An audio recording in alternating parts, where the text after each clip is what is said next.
Rise and shine, Dinah.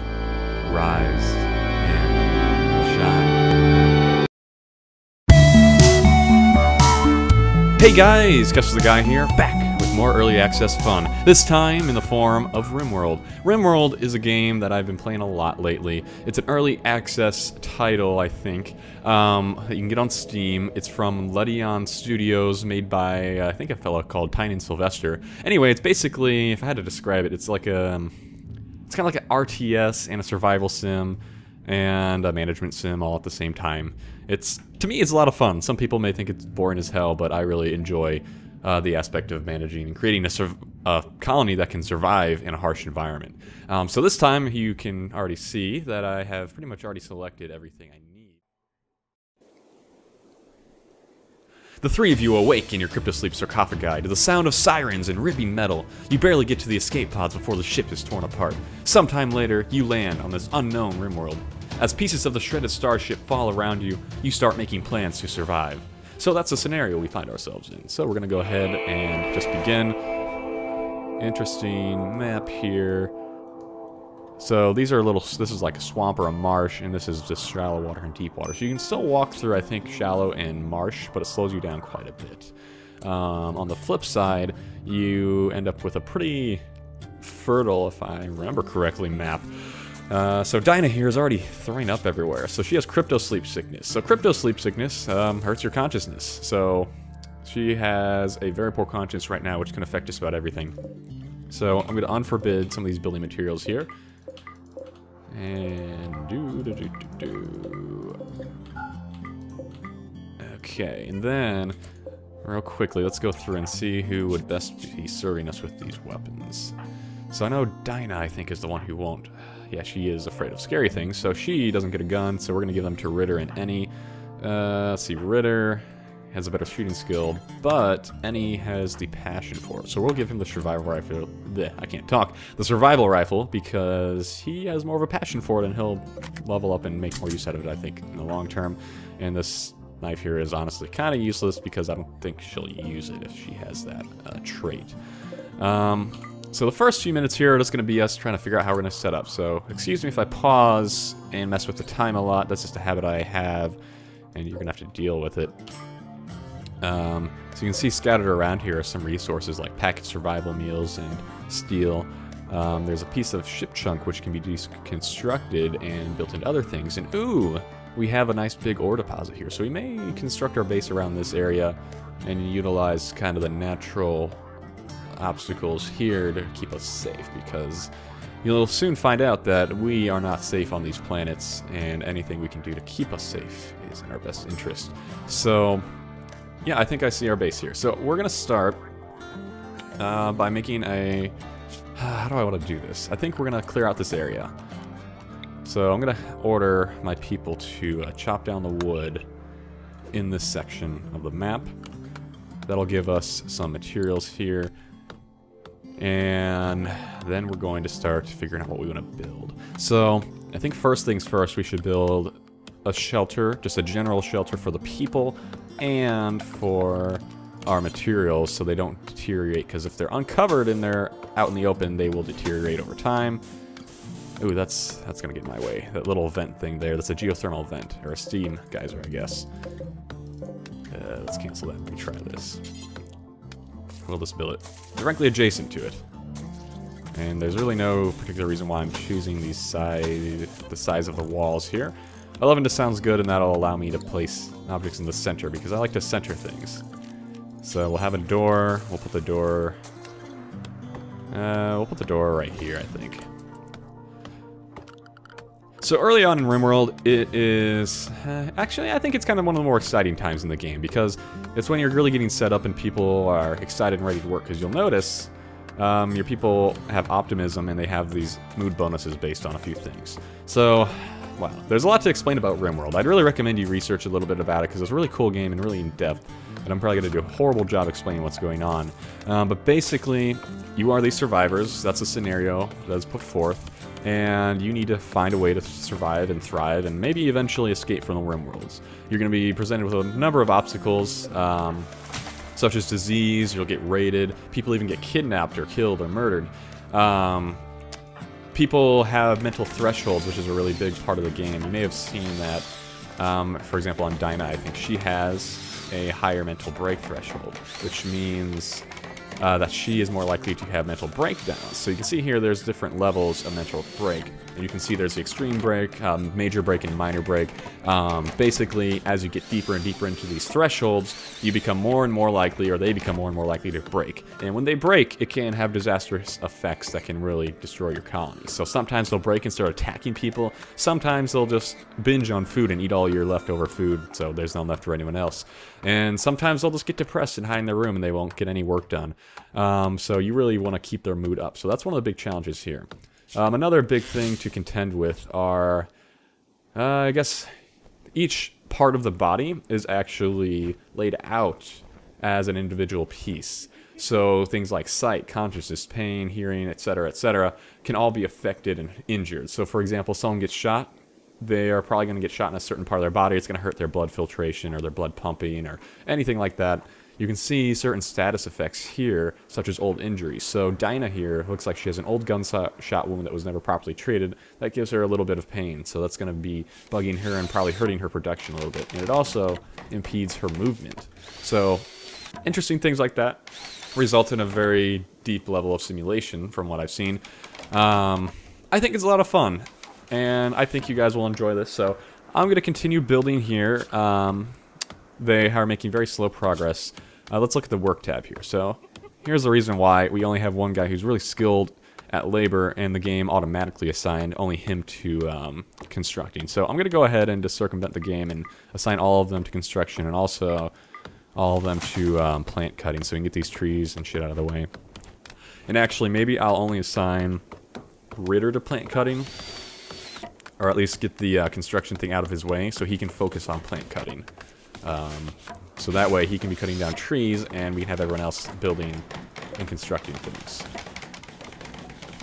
And then also, we'll probably need someone who can haul. So we'll take Ritter off of that since he's focusing on plant cutting. And once the base of the building is built, we'll have Dinah and Annie go ahead and focus on hauling items, because we're going to need to haul this shit inside to keep it from deteriorating. So I'm going to go ahead and zone a stockpile here for half the room. And also, while I'm at it, I'm going to order them to construct a nice floor here. So it makes it look a little nicer. So another thing you got to contend with is the beauty of an area, because that can greatly affect the mood. So the dirt floors are going to give you -1, so we don't want that. So if you give a wood floor, that'll give you a neutral setting, but that's still better. A 0 is better than a -1, so that's why I'm going to construct a floor there. Not just because it looks better to me, but because it actually affects their mood. So like I said, there's a lot of deep simulation and thought that's gone into this game, and I really enjoy it for that, and I think people will too. Another cool thing about it is, as a result of all this simulation, is that characters begin to have a story that you remember, and actually you begin to kind of care for the people in here. So while it's very basic, simple graphics, you'll see Dinah's story or Ritter's story or any. Right now they don't have any story. They're just a group of people with some backstory that ended up on this planet, but there's been no drama, there's been no death. It's been a relatively easy life so far. And oh, I did not notice, we have a little monkey named Butterfly. Oh, how cute. What can you tell me about you, buddy? You have a bond with Enrico. That's Annie right here. So is he assigned to follow you around? Because actually, if you didn't know this, the animals like to be with their master, and I guess we have no one who's qualified to be his master right now, because you need a certain level of animal handling, which is here, in order to have them follow you around or be their master. And actually, no, it's actually because he hasn't been trained. So I'll assign him to be trained, and when the colonists get time, they will do some training. So let's give it a few minutes and let them continue building. There's not a whole lot more interesting things going to be happening here, so let's just go ahead and fast forward. Alright, so as you can see, it is now morning. It's 8 a.m. here, and everyone is waking up, and we're nearly done constructing our little base here, and it's looking okay. So everyone is in a bad mood right now, I think, because I forced them to sleep outside, sleep on the ground, in an ugly environment, and their sleep got disturbed because some people were up late constructing. So Again, mood comes into play here big time. Early on, it's a little more forgiving because you get the early colony optimism bonus, so it makes it a little bit harder for these things to hurt you.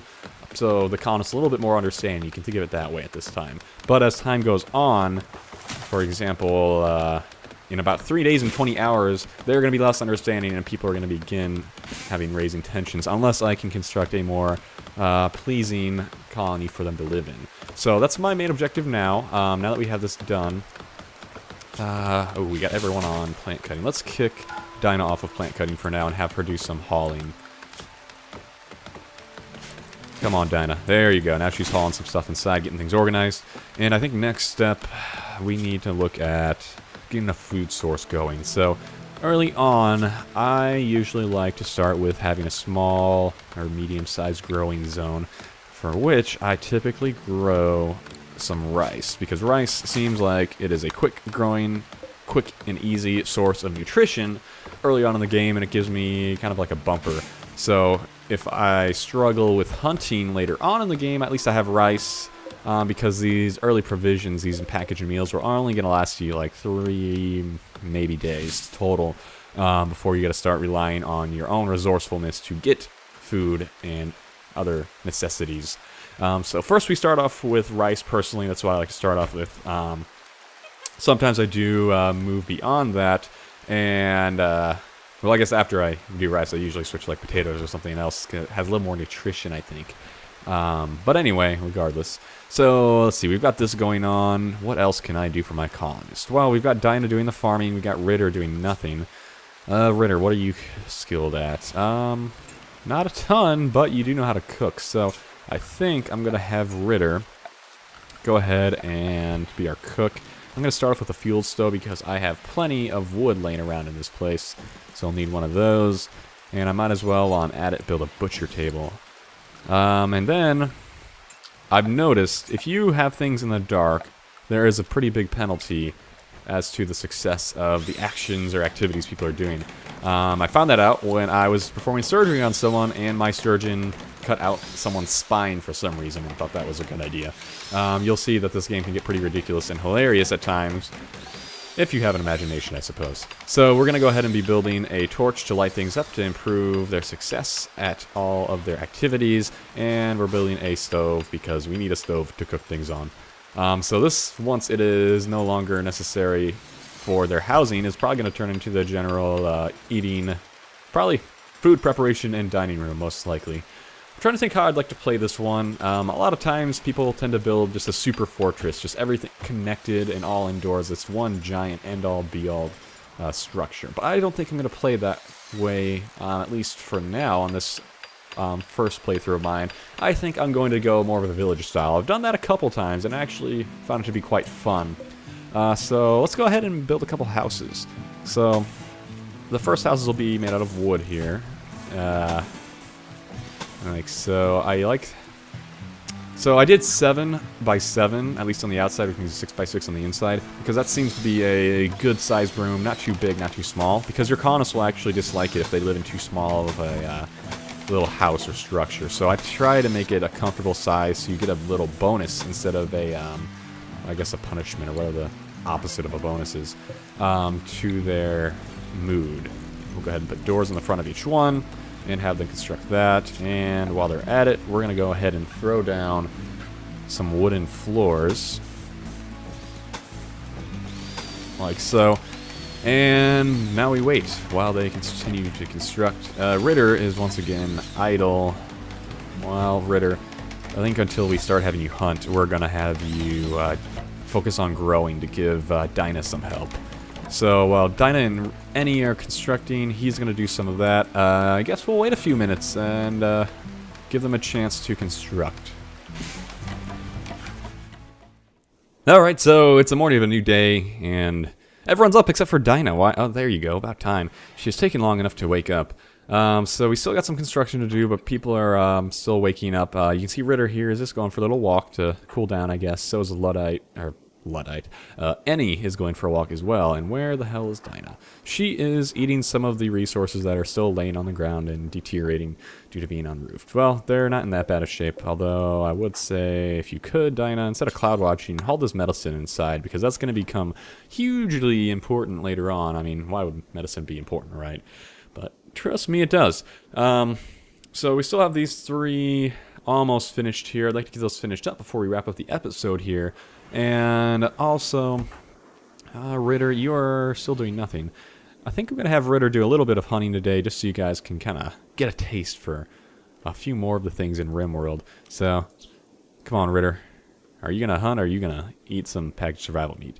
It did occur to me, when I was looking through some things while I was waiting, that Dinah has the highest shooting of all. Even though she's afraid of things, she would probably still be the best hunter because she's the most accurate, but since we can't use it in fighting, she's really of no use to me. But I don't know if that's a thing. It's just something I thought of and thought I'd share with you guys for whatever reason.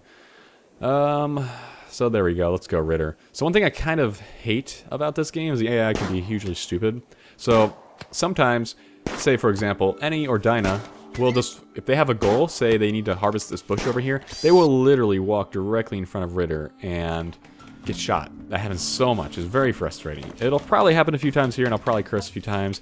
And Ritter, I really wish you would be a little more helpful instead of that. So Ritter, let me put you back on hauling, so you'll maybe do that. I'm gonna have to do some priority stuff here, huh?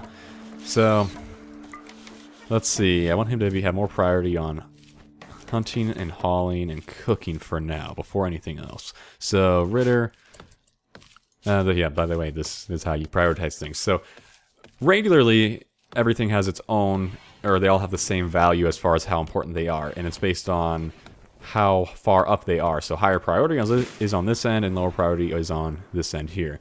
Now, if you want them to, for example, cook and haul, you can have that happen. But if you'd rather have them haul before they cook, you need to change a priority there. So, right now, though, we have Ritter prioritizing hauling.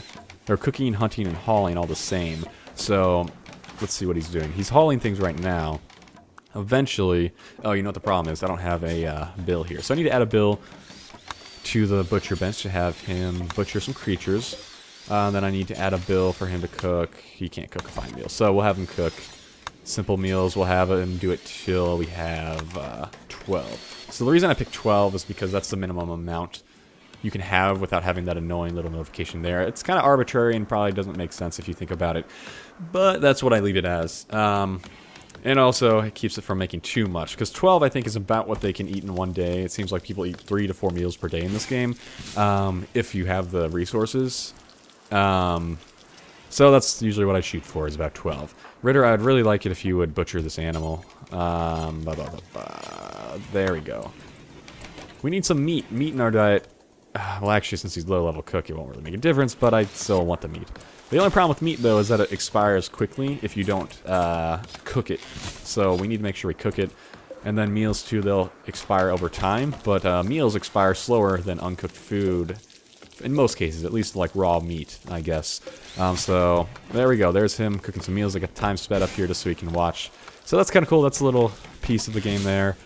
We still got these guys finishing up construction. So you know what? I think I'm gonna... Oh, here's something interesting. So the first potential drama has happened. So Annie and Dinah have both decided that they love each other and want to go out, or at least be friends with benefits or something. So now we get a new mood booster here, which is the opinion of my lover. So they both have, looks like a 7 there, and you can see here that it's updated to reflect their new relationship in the social column.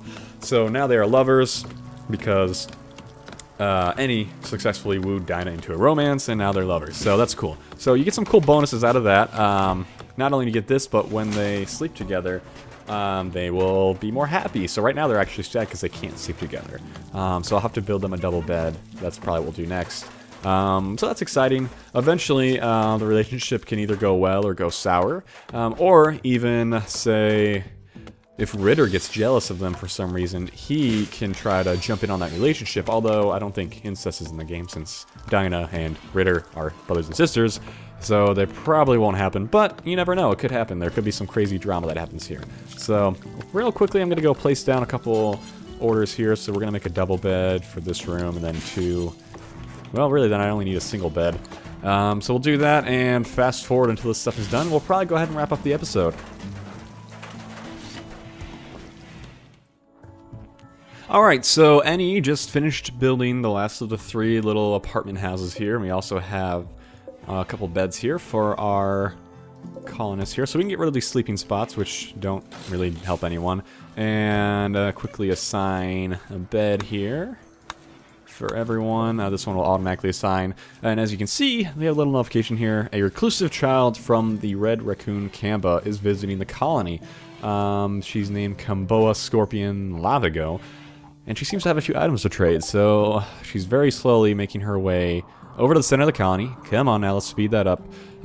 Before we end it, we'll see if she has anything interesting to trade. We do have 800 pieces of silver, which is the primary currency in this game, in which we can trade with. So we'll see what she's got for us. Maybe she's got something cool. Alright, there she is. Annie is the last one awake, so we'll quickly have him check out Scorpion. Let's see what Scorpion he has right here. He has some pemmican, which is a type of food. He has herbal medicine, smoke leaf joints, which is like weed, but video game version, I guess. By the way, there are drugs in this game. He has a cowboy hat and a legendary steel spear. That's pretty cool.